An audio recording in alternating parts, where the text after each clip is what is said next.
Thanks for joining us on the Thundersport iPlayer. It's the A&R Racing Street Fighters for the final time in 2013 from the Donington Park GP circuit.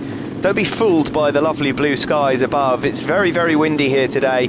Martin Stanier on the grid there on his Street Fighter A machine, the Suzuki GSX-R 750. There's a gap there, second on the grid. Scott Adam, recently crowned Street Fighter A champion, had a tumble in race 1. He hasn't made the grid for race 2, so that means this man, number 9, Rhys Rothwell, effectively without even turning a wheel, has now become the Street Fighter Extreme champion. Street Fighter B champion was crowned earlier, as well as Street Fighter C, so well done to Adam Sheriff and Keith Warren. So this is it for the final time in 2013. Away from the line we go. It was a good start from the second row there from Andy Denyer, number 33, black helmet, black leathers, dark green, brute power Triumph, but it's going to be Rhys Rothwell that gets the whole shot into Redgate Corner, and they shoot over towards Hollywood. Ryan Strafford and Adam Sheriff, the two riders to look out for in Street Fighter B, as well as Dave Palfreman and Richie Harrison in Street Fighter C. Duncan McMillan's been having a good weekend. Number 7, number 115, Keith Warren is the champion. 88 is Andy Driver, and then you've got Andy Scanlon to look out for as well. Robin Lindsay, Dave Grace, Giles Day, etc, etc. But into McLean's, there is Andy Denyer, former Street Fighter A champion here. A number, in fact, I think we were doing some calculations in the paddock and we worked out that every single Street Fighter A champion, with the exception of one, was in the paddock here today. We've got Rhys Rothwell, who won it last year, Scott Adam, this year's champion, Andy Denyer, Keith Smith and Jamie Wilkins, all in the paddock, and they've all lifted the Street Fighter A crown at some point. But down into the Melbourne Loop, here is Rhys Rothwell ahead of Martin Stanier. And then it's a gap back to Andy Denyer, and despite that rocket ship start for Denyer, he's just falling back through the pack. Joining me in the commentary box is Thundersport Sid. Sid, it's been quite a successful series, Street Fighter, over the years, but particularly this year, nice to see that the championships have actually gone to the final round. Yeah, it's made a big difference, and you know, great to see so many more machines coming into play. One of the great things about this class is not only has it captured the imagination of the public, but we've also got a situation where you can do this quite cheaply. I mean, there's two ways really you can do this, particularly in terms of the front guys. It's the Street Fighter A bikes. You can go with something like 750 Suzuki S-Rad, for example, you know, and tear the fairings off and turn it into a Street Fighter, or you can go down the route of the 675 Triumphs, you know, the later machine, and so there's a variation of both kinds of machine out there on the grid. But this has been great this year. Be nice if there was even more, but I'm very pleased with its transition. Now there are, of course, the Street Fighter bike that you can buy on the shelf, as it were, becoming very, very popular throughout the UK. There are a lot on offer. Kawasaki and BMW have just announced that they've got 2 new ones. Now that is actually an expensive route to go to actually race those bikes, but there's also a brake horsepower limit to apply to as well. There is. Actually, in the Street Fighter Extreme, there is no brake horsepower limit. But you know, obviously the guys fighting for the overall Street Fighter Extreme are usually after the A title as well. Now the A title is 130 brake horsepower. That usually means that the limit is kind of a 750 machine with no tuning. Okay, a 675 Triumph, for example, with a bit of tuning, produce about the same goods. With the Street Fighter B class, we've got 100 brake horsepower, so usually an untuned 600 or maybe a tuned S-Rad, so the old ones would have to be tuned slightly, and it's 70 brake horsepower with the C's. So it's, you know, it's a good route to go, and it's a fantastic atmosphere in this particular grid. Yeah, a lot of riders get on. They're all sort of known to each other, and we've had some fascinating battles this year. Rhys Rothwell and Scott Adam have been fighting for Street Fighter A. For Street Fighter B, it's been Sheriff 911 there, and Ryan Strafford, number 57, with the sort of bullhorns handlebars there on his Triumph. This here is the battle for second place. So you've got Dave Palfreman, third place, sorry. You've got Dave Palfreman leading that, ahead of Sheriff and now Strafford. Andy Denya's just falling back through the pack. And then there's Mick Riddle, number 44, a regular face in the Thundersport paddock, a course rider from Newquay, riding one of many riding under the Royal Air Force Motorsports Association banners. Across the line we go. The leaders already through, Reese Rothwell and Martin Stanier. This is third place man Dave Palfreman, a rider that has come on a bit, it has to be said, Sid, because he was a busy rider last year. Yeah, well, he and his brother Adam, as you know, Steve, I mean, they used to go out on almost every machine that was made, and at one point there, I think they were running in 4 different championships, which was a headache, to say the least. Had a word with Dave, and he says that, you know, he's so much happier now he's gone back to just one machine, and it's been, you know, it's been quite obvious that he's come on leaps and bounds, and he's running with the front guys. He's been on the podium so many times now. It's really nice to see. He's got to grips with it. I can see him going for the championship outright next year.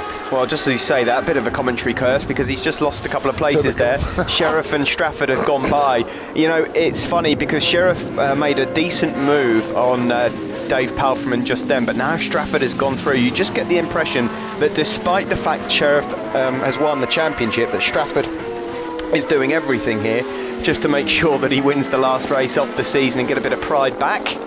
Well, yeah, I mean, obviously he wants to do that.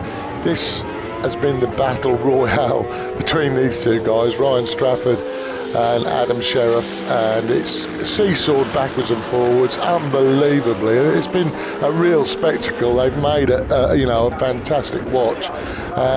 Obviously, the Ryan with his cow-horn handlebars, as you say, they're actually brake protectors. You wouldn't normally see them; they'd be black, but he's painted them white, and looks like he's just riding in on a Harley. Yeah, he needs a cowboy hat, doesn't he, just to finish to that. The top 5 at the moment in Street Fighter A, Reese Rothwell and Martin Stanier, first and second on circuit, are first and second in Street Fighter A. Then it's Denya, Tomlinson, and I think that's it actually in terms of Street Fighter A's at the moment that are actually going to finish this race, because Scott Adams, of course, not out there. Street Fighter B's, we've got Strafford, Sheriff that you're looking at right now, Dave Palfreman, Mick Riddle, and Richie Harrison ahead of Adam Palfreman. And then Street Fighter C's top 5 at the moment, Keith Warren, Duncan McMillan locked in a battle, and then we've got Andy Driver, Andy Scanlon and Robin Lindsay ahead of Dave Grace, Giles Day, Josh Kent and Dave Blakey back down the back straight.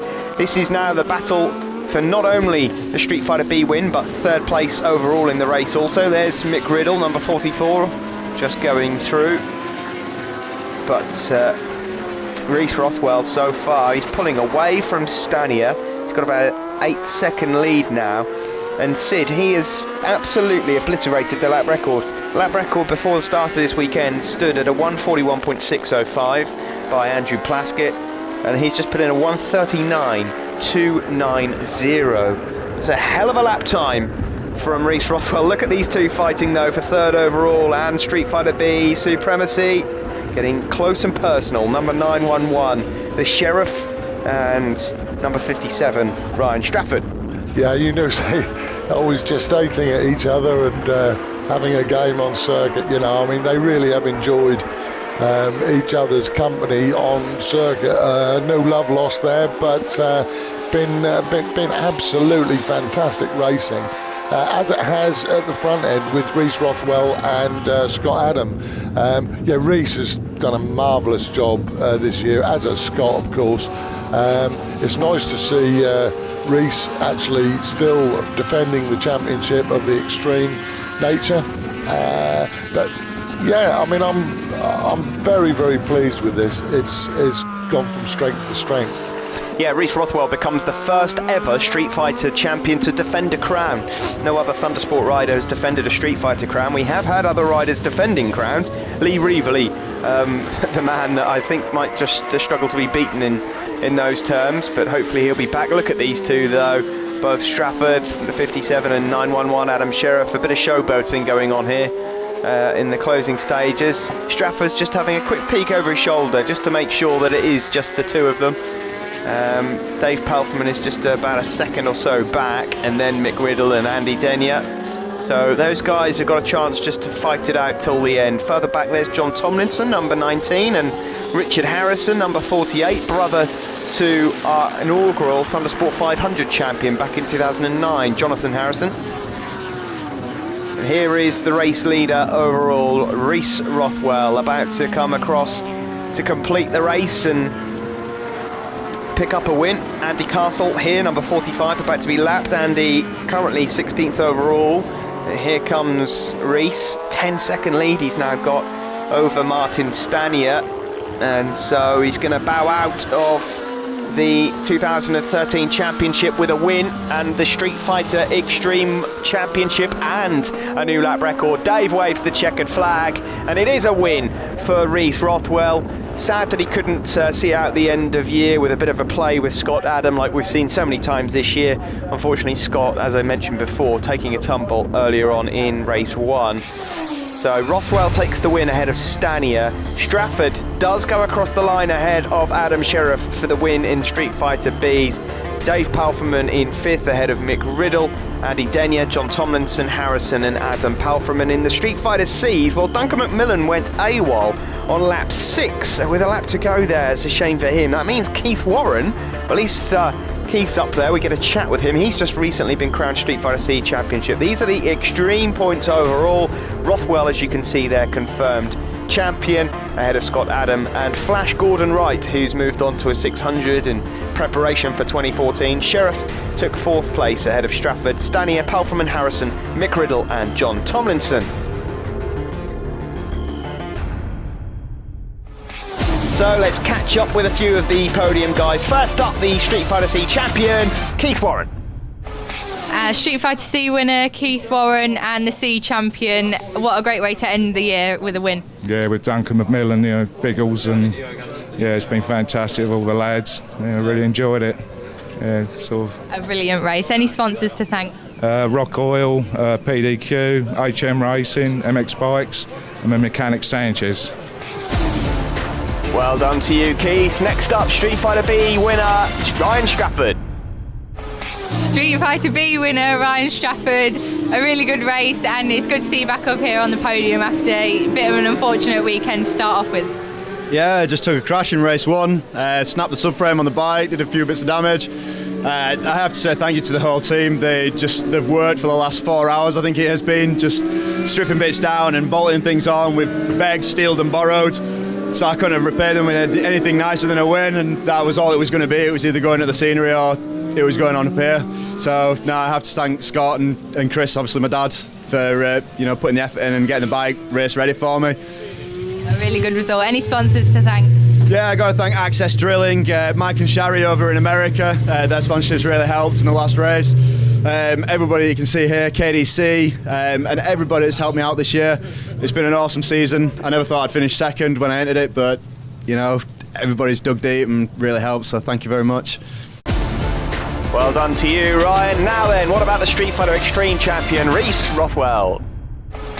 Street Fighter A winner and the Extreme Street Fighter champion, Rhys Rothwell. A really good result to end the season on.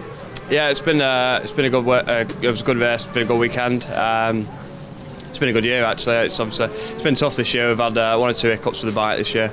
A few DNFs early in the year. It's also made it a bit difficult, but I've had a good strong end to the season, which has helped massively. So it's unfortunate that Scott had a DNF this morning's race. Because I would have liked to have it to gone down to the wire, but sometimes it doesn't happen that way. But yeah, other than that, it's been a good year. Definitely. Any sponsors to thank? Yeah, I'd just like to thank GoSpikes.com. Everything they've done for me over the years has been a massive help. I just want to thank mainly my dad and my parents, or my mum as well. I'd like to thank Wayne as well. Wayne's been with us all year, helping out, which has been great. And just everyone that's helped out over the year, it's been a good year, and I'd just like to thank everyone. Well done to you guys. That's it for the Street Fighters in 2013. Be sure to join us again in 2014 when we get going in March.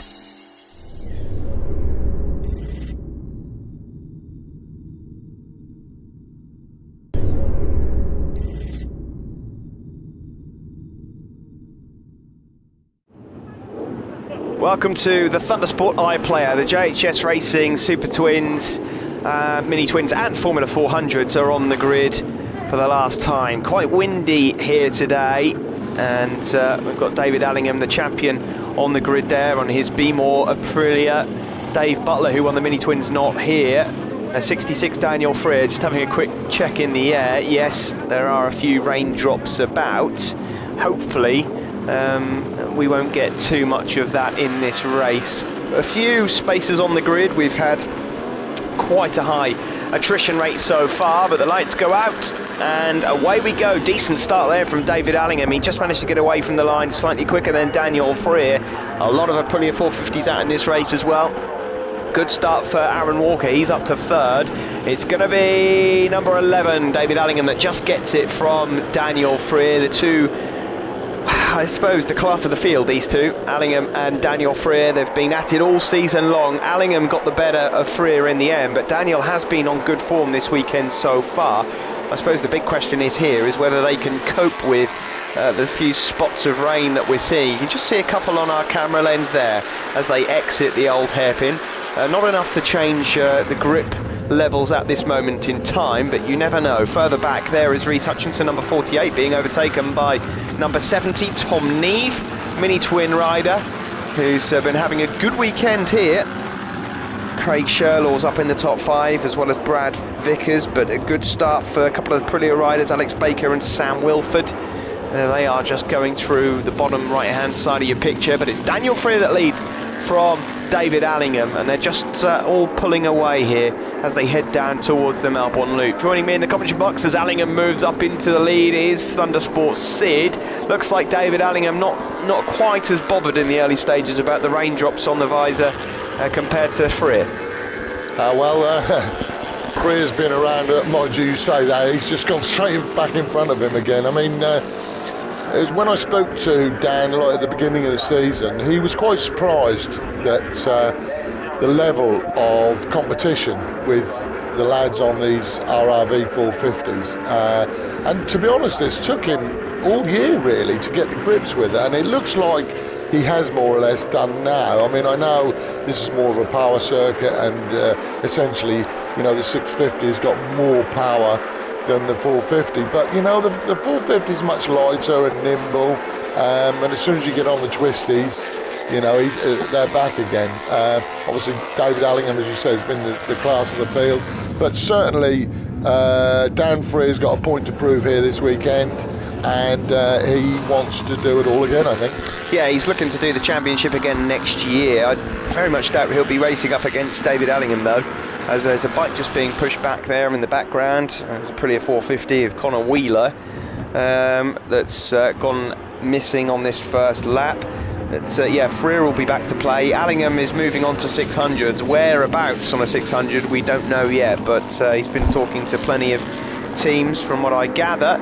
But well, these two are having a good scrap at the moment, and now the raindrops have gone away. I wonder if Daniel Freer would be able to pull away, because his lap times have been 3 or 4 tenths quicker than David Allingham's here all weekend. Uncharacteristic fall this morning in warm-up for David Allingham, actually, Sid.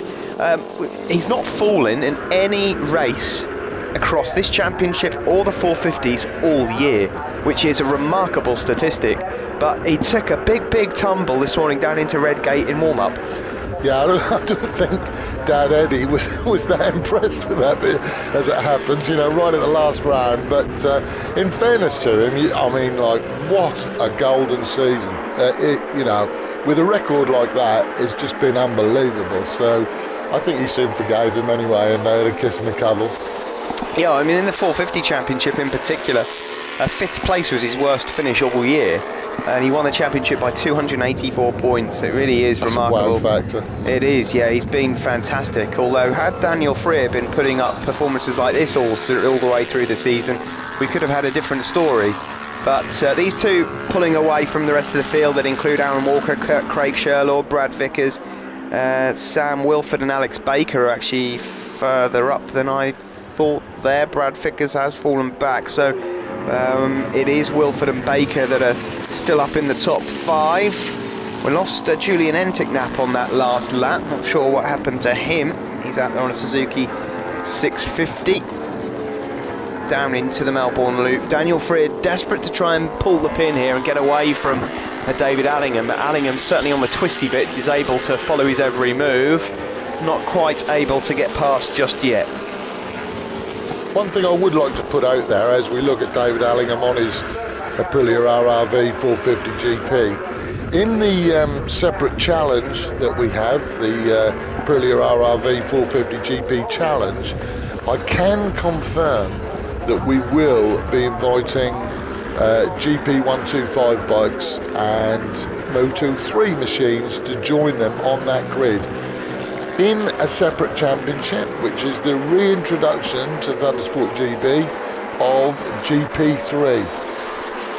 Very good. Well, GP3 Championship, of course, famous for bringing on riders. Our champions, I think 2008 was Ed Rendell, 09 Fraser Rogers, 2010 was Tom Kahn, or was that 2011? I mean, I'm missing out a year. Might be missing out a year there, but either way, we've had some fantastic champions in the GP3 class. James Robinson, of course, a winner of that championship before as well. But there are still a lot of two-strokes out and about, let's not forget.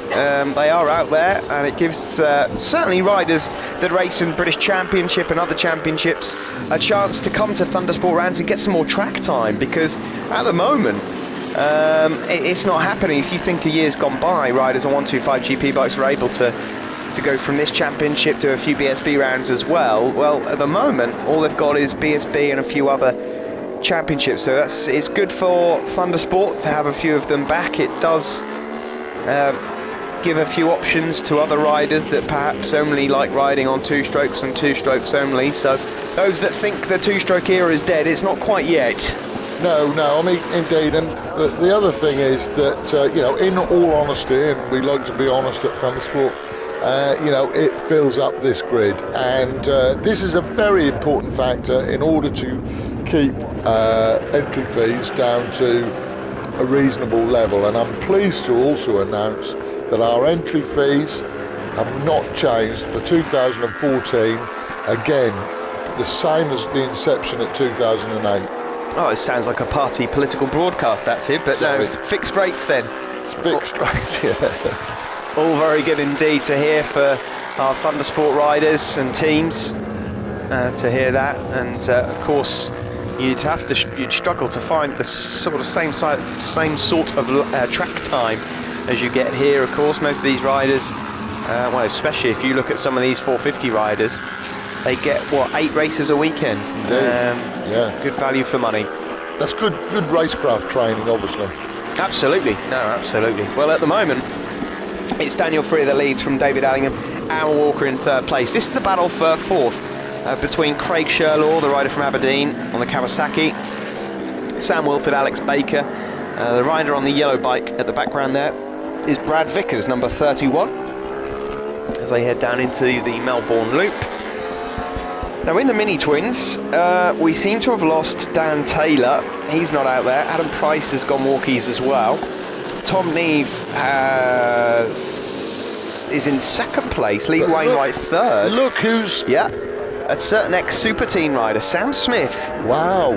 Good effort from Sam. He's out there on the JHS Racing Suzuki 650.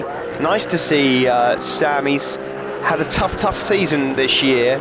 A change of bike and not much luck here and there, but he is a talented rider, and he's on course here to take a decent win at the last race of the season for him. Well, of course, he's got one of those JHS Mini Twin machines. I think he struggled to get to grips with it to begin with, but he wanted to get off the 400 and onto that. And suddenly he's gone very well. I mean, there is a whisper that he might be on an Aprilia ORV 450 next year, but I think that's yet to be fully confirmed. Well, he's a decent rider, and that class, as we know, has brought on so many riders, and there are a lot of talent. There's a lot of talent about. I mean, if you think about some of the places that previous 450 champions and title rivals have gone on to do, who knows? It would be good for him. Nice to see him in the paddock next year, but this will be a nice way to end the season. This battle still goes on for 4th place. Aaron Walker's about 5 seconds up the road, but that's now Brad Vickers that's moved ahead of Sam Wilford. But the last lap flag is replaced by the checkered flag out front. Daniel Freer wins here. Decent effort that from Daniel, and that's he's bowed out and ended the season with a win. He'll look to try and win this championship that he's finished second in next year. David Allingham, the champion, has finished in 2nd place. Aaron Walker will take 3rd, and then we wait for Craig Sherlaw to take 4th. He does, ahead of Brad Vickers, Sam Wilford, Alex Baker. Sam Smith finishes 8th and does win the mini twin race. Well done, Sam. Ahead of Reese Hutchinson and Cameron Lee. 2nd and 3rd in the mini twins was Tom Neve and Lee Wainwright, and in the Formula 400s, Barnes wins ahead of Joe Sheldon Shaw and Rob Pragnell. Championship standings at the end of the year then, and this is in the 650 Open. David Allingham wins the championship overall ahead of Daniel Freer, Ross Twyman, who wasn't in that race, Ben Luxton, likewise, Alex Baker, Lewis Rollo, George Stanley, Dave Butler, Jamie Thackeray and Reese Hutchinson.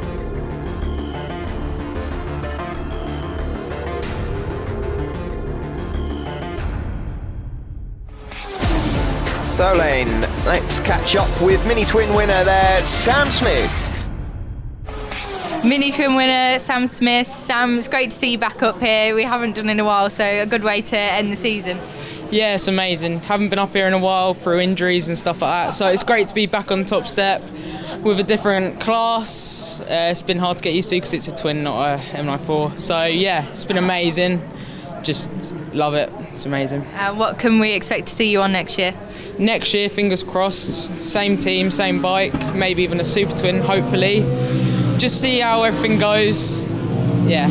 Sounds really good. Any sponsors to thank? I'd like to dedicate this podium to JHS Racing Team. It's just they've done so much for me this weekend. We had an engine go yesterday. They fitted it within an hour. It was just amazing. Just thanks to all the JHS team. Thank you so much. Well done to you, Sam. Now, what about Formula 400 winner? Big smile on the face of Lewis Barnes. Lewis Barnes, Formula 400 winner. Another win for you as well. A really good result. You like it here at Donington? Yeah, love it. Came here second round on the 125 and it broke down, so not very good memories, but it just made up for it to this round on the 400, so I'm happy overall. Definitely. Any sponsors to thank? Massive thanks to Mum, Dad, my brother Matty, again my granddad for helping me out all through the year, John Gately, Steve Liner Motorcycle Repairs Swindon, Phil Richards Body Repairs, and Rafuz. Now then, let's catch up with the overall race winner, Daniel Freer. Winner Dan Freer, another win in the bag for you. A really good weekend and a good way to end the season for you. Yeah, I was just happy with that. It was just a shame we had a bit of an off at Alton Park, and else we could have maybe give David a bit more of a run for the championship, but at least we managed to win them all this week, and we'll be back next year and see if we can try and win it next year. Definitely a good attitude. Any sponsors to thank? NLC Components, Bass Tyres and Paul Burrow. Well done to you, Daniel Freer. We'll see whether he can now win that championship next year when you join us at Brands Hatch in March.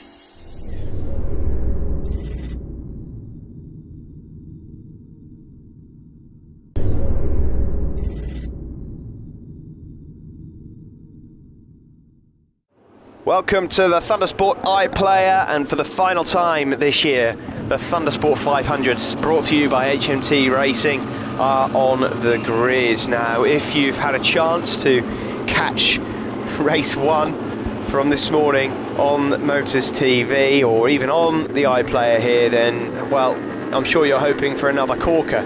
I can tell you, though, the champion isn't on the grid. Adam Shelton has lent his bike out to Lewis Bramwell, whose bike went pop. So Lewis Bramwell, number 12, is actually on Adam's bike. So Adam's already wrapped up the championship. He's lent his bike. Very sportsmanlike. It's a shame, actually, because the race one was so good between Neil Bainbridge, Matt Shillings and Adam Shelton, but at the same time, the gentlemanly thing done there from Adam Shelton. He's lent his bike to Lewis Bramwell, so Shelton not out there. So you'd think that with no Shelton, Bainbridge here in second place, who's finished second in the championship, would not want to leave this season without a win here. Both he and Matt Shillings, no doubt, going to be the riders that will try and stretch off into the distance. Keep an eye out for Richard Blunt as well, number 13. He's not always had things his own way this weekend, and there was all sorts of mix-up there. An interesting move from Matt Shillings out front, and then we've lost a rider up into the McLeans. Now, is that? Yeah, it is. It's Gareth Thomas that's gone down, number 29. Gareth, who he's actually been down the road quite a few times this year. I don't think he'll mind me saying that, but Gareth is he's a rider that can get himself up into the top 7 or 8 at times, but struggle. It's Bainbridge that leads this race overall. That's Matt Bilton up into second place. Really good start from Matt, number 72 from the second row. He's got himself up there, but it's now Shillings that moves up into second place. Richard Blunt in fourth. The Dayglow orange and yellow machine you can see in fifth place is number 69, Carl Smalley. And yeah, well, there they go into the final turn. Thundersport Sid up in the commentary box with me.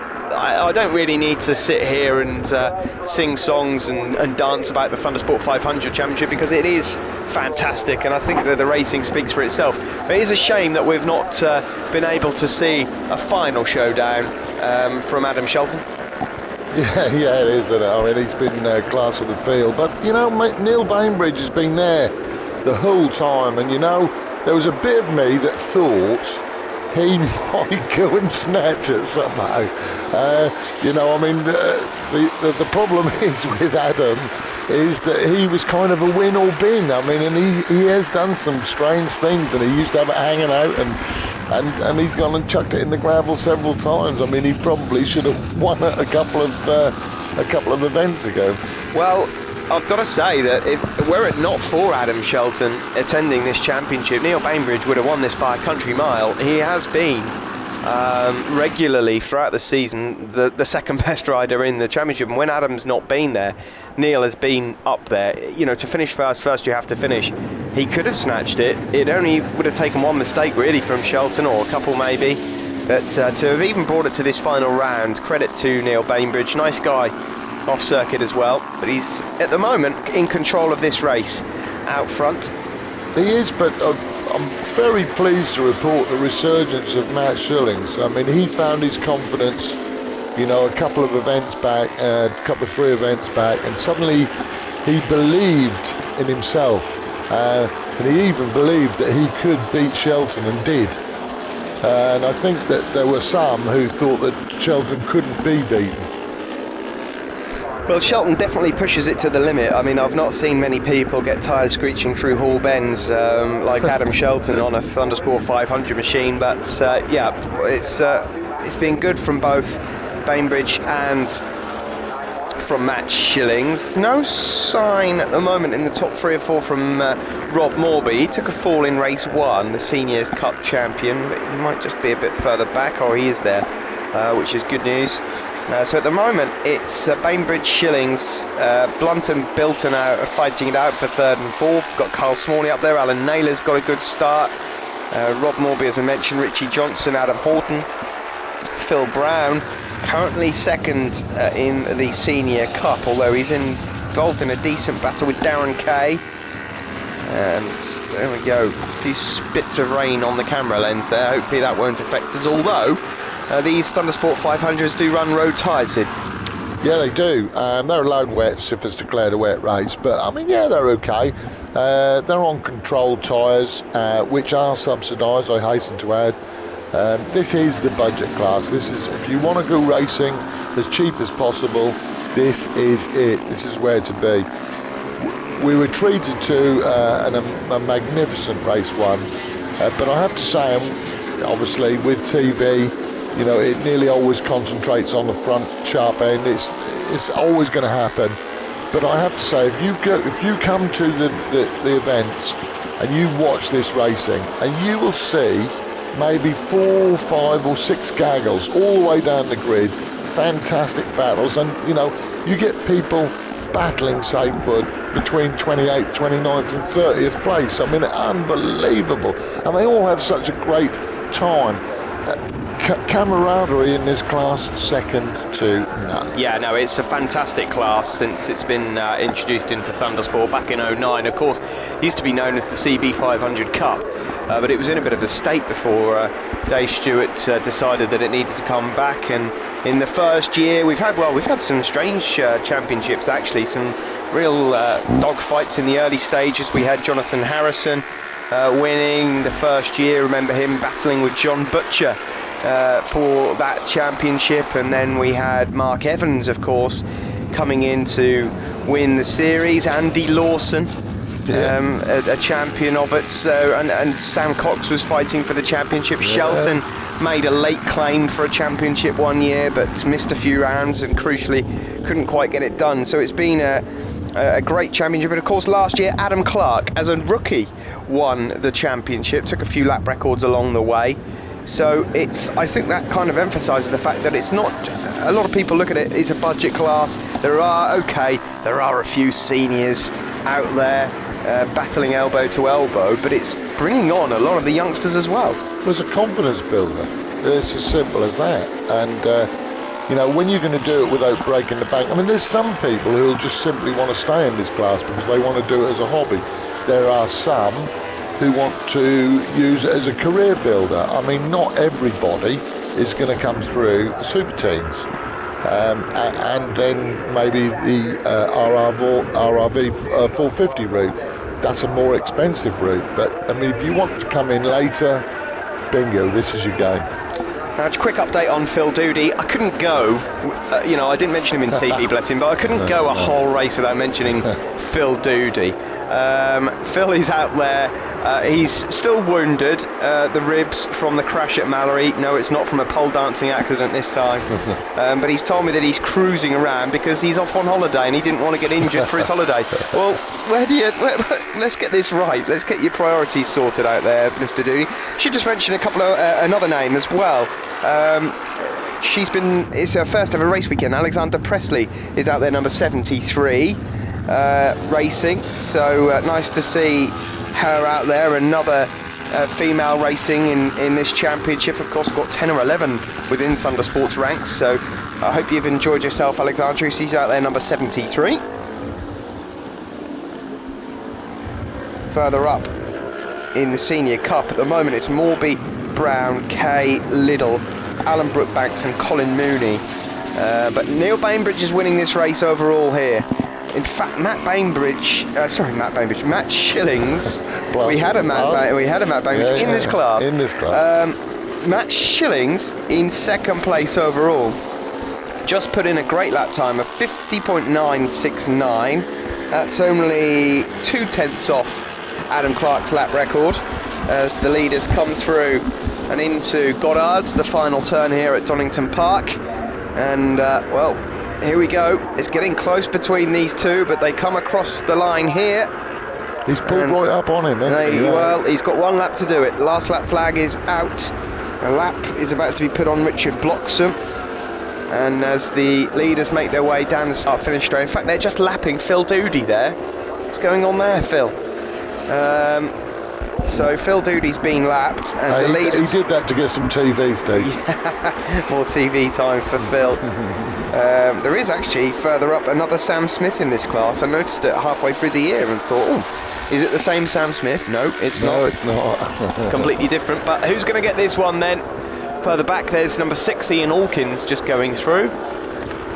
And back to the leaders. Up to McLean's. Neil Bainbridge has the advantage. Who will win the final race of 2013? Adam Shelton not in this race. He's lent his bike to Lewis Bramwell, who I have to say is having the ride of his life. He's up into 12th place at the moment, having started 25th on the grid. But it's now down to these two guys. Richard Blunt looks like he's set to take third place in the background. Bainbridge has it in the bag at the moment, number 100 here with a white helmet. Matt Shillings is surely going to have to try and have a look somewhere down into the Melbourne Loop. Is he close enough? Maybe not. Bainbridge takes the defensive line as they go into the Melbourne Loop, and now it's all about getting the power on early and trying to have a sniff up the inside into the final turn. You're running out of corners here, Matt. The final race of the season. I don't think he's going to be close enough to put a move on. He's not.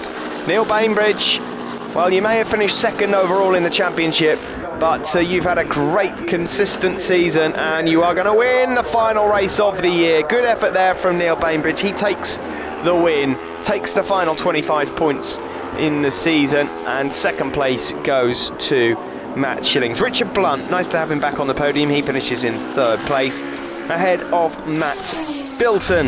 Fifth place, Carl Smalley. Alan Naylor was in sixth. Rob Morby is seventh and wins the Senior Cup ahead of Richie Johnson, Adam Horton and Phil Brown in 10th place.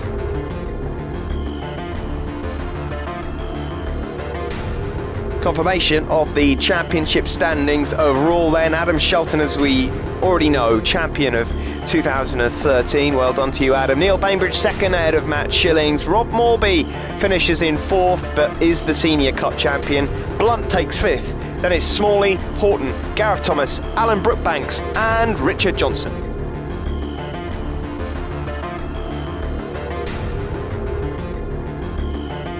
Let's catch up with the guys on the podium then. And first of all, the Senior Cup race winner and the champion of 2013, Rob Morby. First position in the seniors race, Rob Morby. Great to see you back up here on the podium. An unfortunate first race. Can you tell us a bit about it? Yeah, the first race was going really well. I was battling again with Richard, and Richard was really putting in some fast laps, and I thought, well, I'll stay with him and he'll catch the leaders, and he was doing it. And I just again, too much front brake, the front tyre went down again. So that's the third time this year I've crashed out like a top 5 finish, but I really enjoyed it. You know, I'm uninjured, the bike's a bit fixable. It's an ideal sport if you are going to have a tumble to get back up and ride again. So yeah, great end to the season. We've not had a bad round, so that's really why I've won the championship, because we've been fortunate enough to not have a really bad round like we had last year, some really bad ones. So excellent, I've really enjoyed it. Well done, Rob. Any sponsors you'd like to thank? Yeah, again, Racing Lines Derby, the Ron Haslam Race School for all the faith they've showed in me, letting me be an instructor around here for all those years. My partner Jane for looking after us all season with the sandwiches, and just Chris Johnson for fixing the bike. When it's not wanted fixing, he'll take it to bits and put it back together, and when it wants mending, he just sits down and does it. So fantastic. Well done, Rob. Share the sandwiches next year. Hey, let's catch up with Neil Bainbridge, the overall race winner. Winner of the race overall, Neil Bainbridge. Neil, it's great to see you back up here on the podium. We haven't seen you since the start of the year, so what a way to end the season on. Yeah, absolutely. I don't know what happened to Adam there. I think he sold his bike between the race. But Matt Shillings pushed us all the way to the end, and I lost the front so many times on that last lap, just with the wind as well. But just hung it together. I can see he had a look up the inside into the Melbourne Loop. Managed to hold him off to the line. Brilliant. A really close race, but you pulled it off. Any sponsors to thank? Yeah, I've got loads of sponsors. Mick at Hairball College, Mark Johnson, my mum and dad, they all put a big effort into it. Andrew Milburn Joinery, Gary, all the other boys that have been down this weekend, supporters, over the moon with it, and it's good to finish on a win. Well done to you. Hopefully see you again next year, Neil. Thanks for joining us in the Thundersport 500s for 2013. We'll see you at Brands Hatch in March 2014.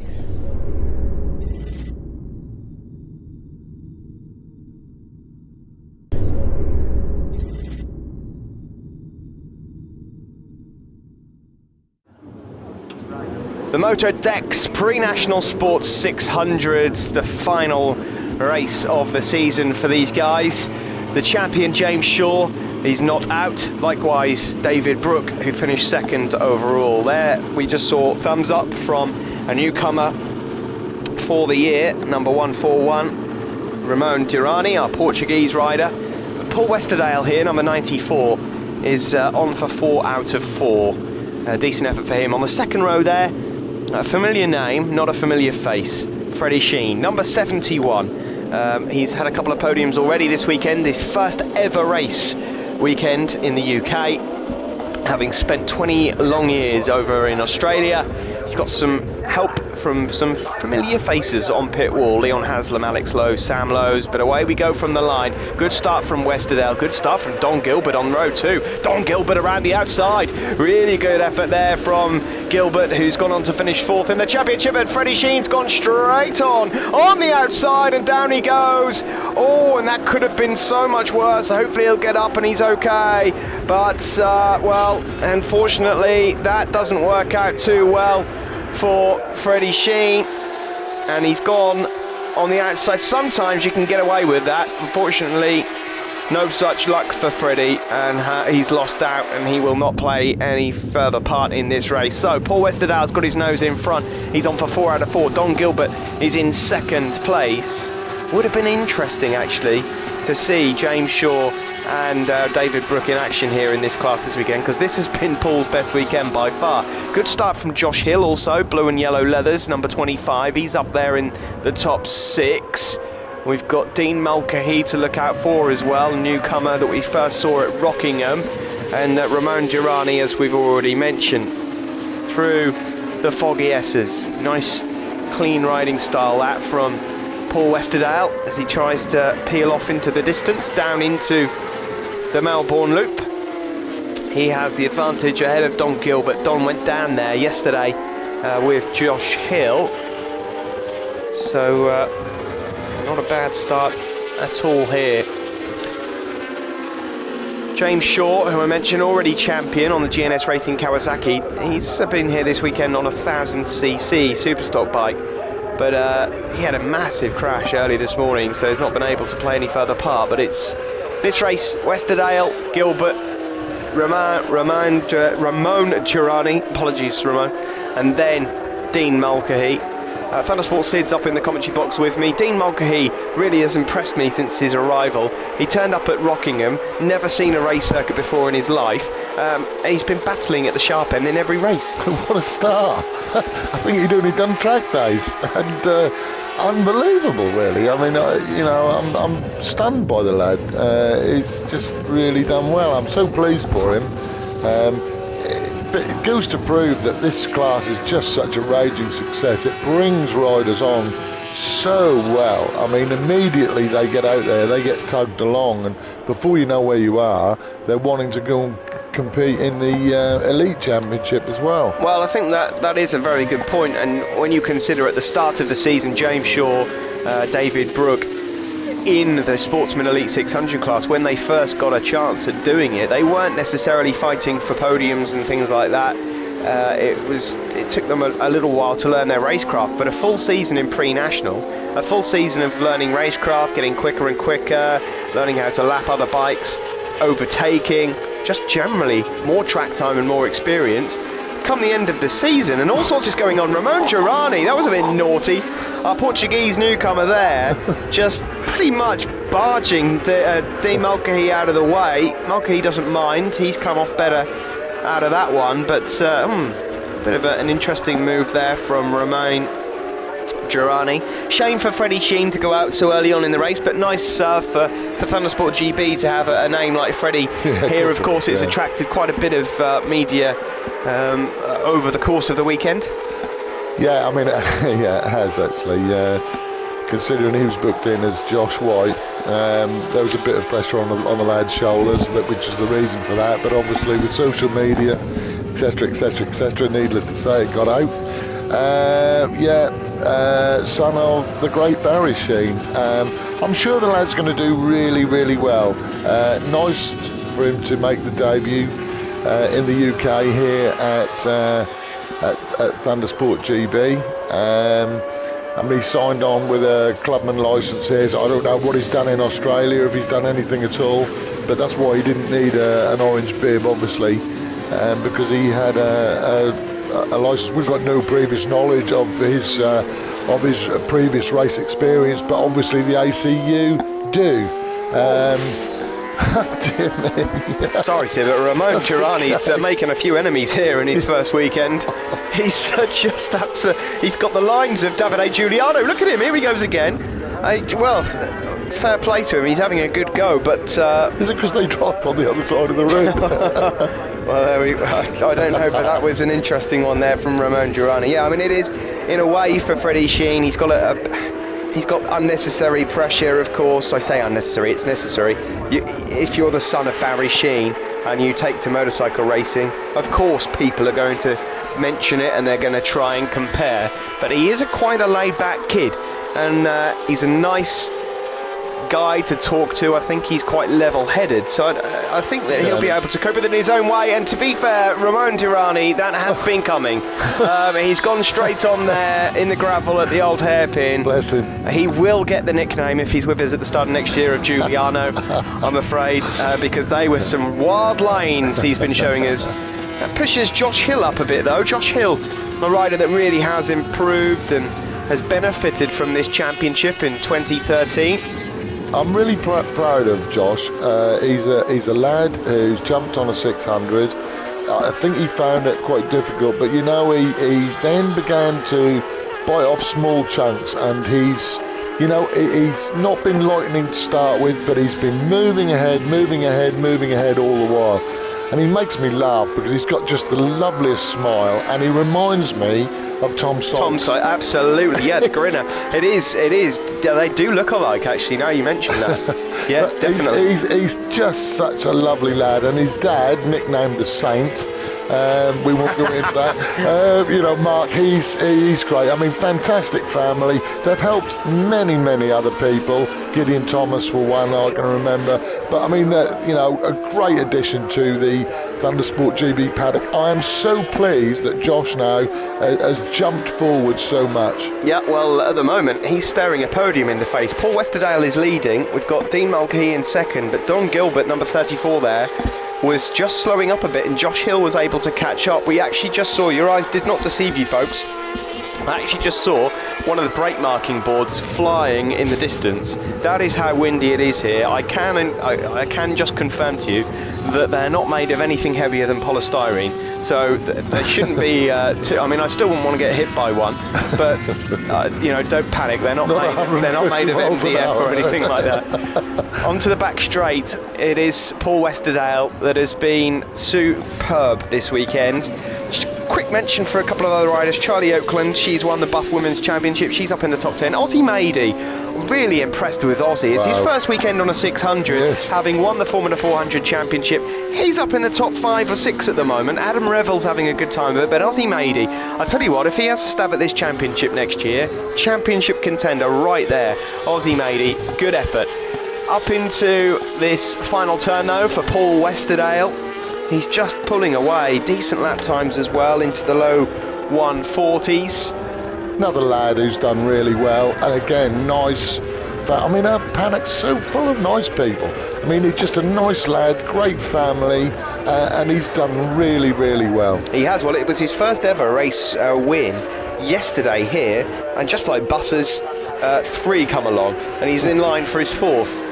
This is the battle for 3rd place. Don Gilbert, who's finished 4th in the championship, he's had a good year, and Josh Hill. Now, I'm going to have to rack my brains here. I'm not sure Josh has made the podium this year, so this could be his first podium that he's staring at. You're right, Steve. This could be a big moment for Josh. We were talking of famous people's sons earlier with Barry and Freddie Sheen. I should just point out, as we've just mentioned about the Saint, Josh's dad, Josh Hill's dad is not Damon Hill. Damon Hill, of course, has a son called Josh. This isn't the one. So before you start making comparisons, but Josh here really is going very well. Former Super Teen rider with us, of course, and he is really fancying this podium. Well, who blames him? When you've not had a podium before, to finish the season off with a trophy in your cabinet will feel great.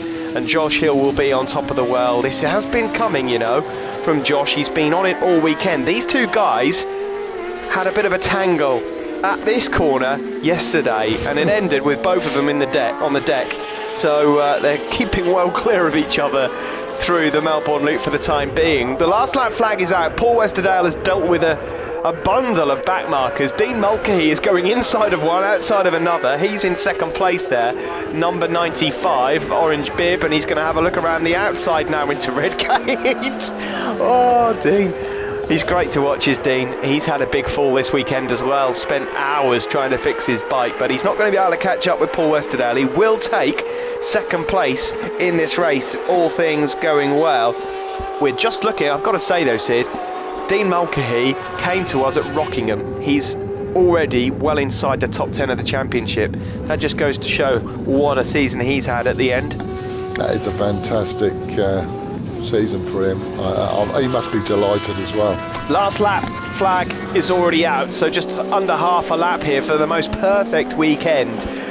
Paul Westerdale hails from Leicester, not too far away from here. Mallory Park is his home circuit, but I think he might just have found a new favourite, because he is about to wrap up 4 wins out of 4 in the pre-national 600 championship. He's been unstoppable. Dean Mulcahy looks good for second, and Josh Hill, reports are, Sid, that Josh has got his nose ahead of Don Gilbert. Yes. We'll confirm that in a moment. For third, and Josh could take his first ever podium. This is a solid win though for Paul Westerdale. 4 out of 4. What a way to end the 2013 season. Dave waves the checkered flag, and it is a win for Westerdale. And there you go, have that, he says. Second place, good effort from Dean Mulcahy. We'll be seeing more of him in the future. Remember that name. It's not going to be one that'll be hard to forget, actually. Mulcahy is not the most familiar name in the world, but he is a talent. Make no mistake about it. Thumbs up from Westerdale. Third place does go to Josh Hill. Well done, Josh. Don Gilbert takes fourth, ahead of Ozzy Mady, an impressive debut in the 600 class for Ozzy this weekend. Adam Revel, sixth, ahead of Nick Kavanagh, Charlie Oakland, Liam Helliwell, and 10th place for Sean Martin.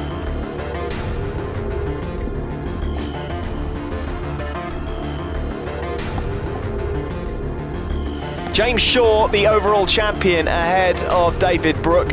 Paul Westerdale takes third, ahead of Don Gilbert, Josh Hill, Adam Clark, William James. Dean Mulcahy, in the end, he only joined us for 4 rounds, finishes 8th in the championship. It is absolutely fabulous stuff from him. Frank Gallagher finishes in 9th place and Nick Kavanagh in 10th. So, the top 3 overall. The winner, Paul Westerdale, ahead of Dean Mulcahy and Josh Hill. Third position goes to Josh Hill. Josh, you only just grabbed that third position. You were chasing Don Gilbert the whole way. How was the race for you?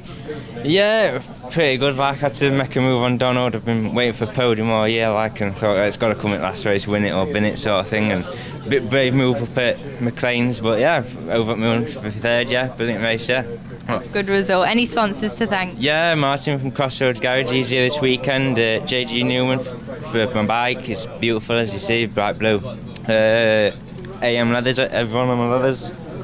Yeah, Sid Smith Spares, yeah, over at Moon, yeah. And second position, Dean, a good result for you after a bit of an unfortunate weekend. Tell us about your journey. Yeah, I had a nightmare in the elites yesterday. I lost it at the bottom of Craner, damaged all the left side and snapped pegs and all sorts. A bit of a rush job to get ready for the second pre-national race. Got it all ready, got a big lead, and then I felt my peg come loose and had to ease off, and then I felt James behind me again. Behind me again, and then I had to push on. Leant on the left and lost a foot peg come off, and I just lost it. So desperate for the win, but not yet. But still a good result. Any sponsors to thank? I'd just like to thank Sean and Gab from MSG Racing for helping set the bike up a couple of weeks ago. They're brilliant. And first position again, Paul Westerdale. A brilliant result. You're pulling away from the pack. You must be pleased with this weekend. Yeah, I honestly can't believe it. I mean, it's been a long time coming. I know I kind of had the pace. It's a shame to do it without James and Dave here. I'm sure they would have given me a good old challenge at the front, definitely. But I've got to take these wins and take on board that we've managed to pick it up at the end of the season and really take off with it. So looking forward to next year. Definitely. Well, a good result to end the year on. Will we see you on the 600 next year? Yeah, we're looking to be in the elite next year. So we'll definitely be out there in some guise or some form. Hopefully on the old Kawasaki.